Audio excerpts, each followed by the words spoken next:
গেল ২০ জানুয়ারি দায়িত্ব গ্রহণের পর মার্কিন ফেডারেল কর্মশক্তি সংস্কারের কাজ শুরু করেন ট্রাম্প প্রশাসন। ৮ মাসের বেতন ভাতার বিনিময়ে যুক্তরাষ্ট্রের কেন্দ্রীয় সরকারের ২০ লাখের বেশি কর্মীকে চাকরি ছাড়ার প্রস্তাব দেন প্রেসিডেন্ট ট্রাম্প। সরকারের ব্যয় কমানোর পাশাপাশি প্রশাসনের আকার ছোট করার পরিকল্পনার অংশ হিসেবে এই পদক্ষেপ নেওয়া হয় বলে জানায় তার প্রশাসন।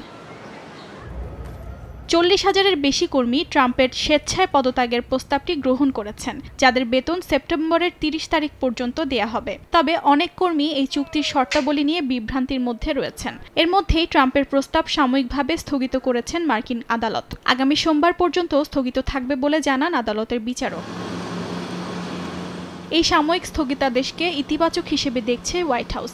সময়সীমা বাড়িয়ে দেয়ায় এক বিবৃতিতে বিচারকের প্রতি কৃতজ্ঞতা প্রকাশ করেন হোয়াইট হাউসের এক কর্মকর্তা।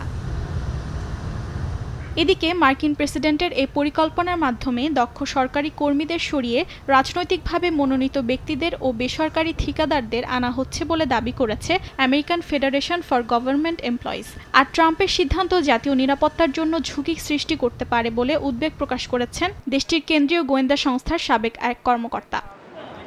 অর্জিতা শাহজিন, সময় সংবাদ।